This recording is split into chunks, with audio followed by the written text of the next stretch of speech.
என்னப்பா இன்னைக்கு ரொம்ப ஸ்மார்ட்டாக வந்திருக்க? ஆட போங்க, நான் ஸ்மார்ட்டாக வந்திருக்கேனா? அப்படி என்னங்க ஸ்மார்ட்டாக வந்துட்டேன் நான்? ஆமாம், கையில் பாரு ஸ்மார்ட் வாட்ச்சு, பாரு ஸ்மார்ட் செல்ஃபோன் வச்சுருக்க.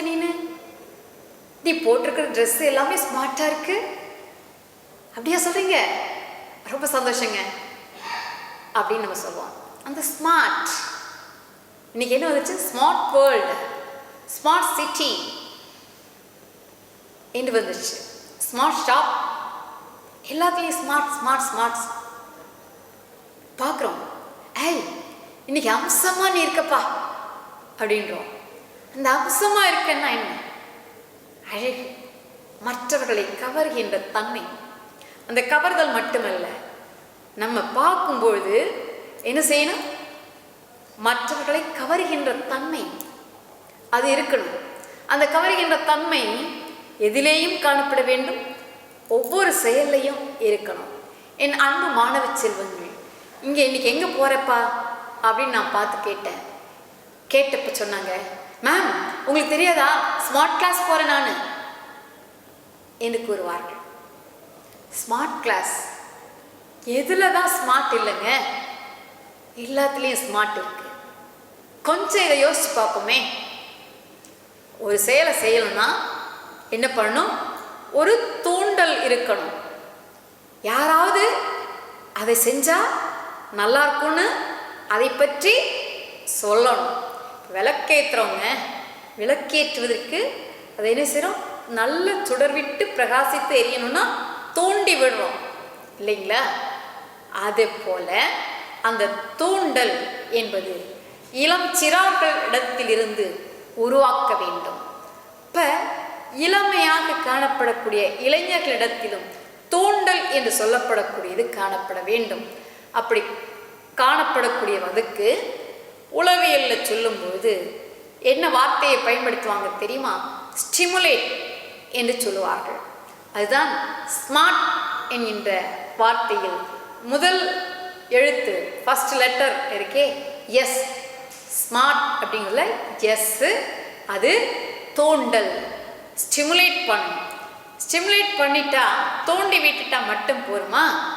ஏய் ராஜா, இது இப்படி இருக்கும், இந்த அளவில் தான் இதை முடிக்கணும், இந்த நேரத்துக்குள்ள முடிச்சிடணும் அப்படின்னு சொல்லிட்டு ஒரு மெஷர்மெண்ட் இருக்கே, அளவு என்று சொல்லப்படக்கூடியது. அதுதான் எந்த செயலுக்கும் நம்ம அளவு வரையறை செய்து கொள்ள வேண்டும். மெஷரபிள் என்று கூறலாம். அப்போ அந்த மெஷரபிள் முதல்ல என்ன தேவை? ஸ்டிமுலேட், தூண்டல் என்பது தேவை. ரெண்டாவது பார்க்குறோம் மெஷரபிள். மூன்றாவதாக பார்க்குறோம் என்னன்னா, அந்த செயலை நல்லா முடிக்கணும்னா நமக்கு என்ன தேவை? அதில் கவனம் தேவை, அட்டென்ஷன். அந்த அட்டென்ஷன் இருந்தால்தான் நம்ம என்ன செய்ய முடியும்? அச்சீவ் பண்ண முடியும். அச்சீவபிள். எந்த கோலை நம்ம அடையணும் விரும்புகிறோமோ அதுக்கு அச்சீவ் பண்ணணும்னா என்ன தேவை? அட்டென்ஷன் தேவை. அந்த அட்டென்ஷன் இருந்தால் அச்சீவ் பண்ண முடியும். அச்சீவ் பண்ணுறதுக்கு சரியான என்ன தேவை? ரீசன் தேவை, சரியான காரணம். அந்த காரணத்தை அறிஞ்சு அந்த காரணத்தை கண்டுபிடிச்சு அதில் நம்ம இறங்கணும். அப்படி இறங்கிறதுக்கு என்ன தேவையா இருக்கு? ரீசன் என்று சொன்னேன் இல்லையா?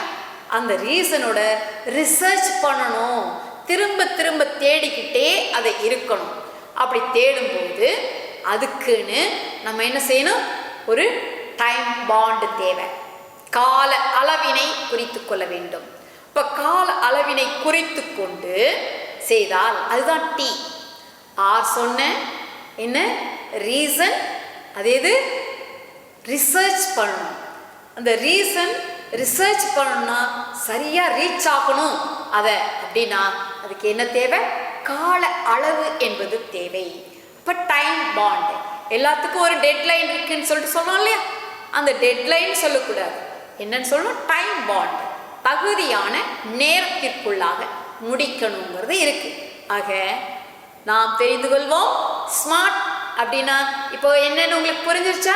கண்டிப்பாக புரிஞ்சிருக்கும்னு நினைக்கிறேன். எஸ், ஸ்டிமுலேட், தூண்டல். M, measurable. A, attention plus achievable. R, reason, research. அது போய் ரீச் ஆகிறதுக்கு என்ன தேவை? T, time on.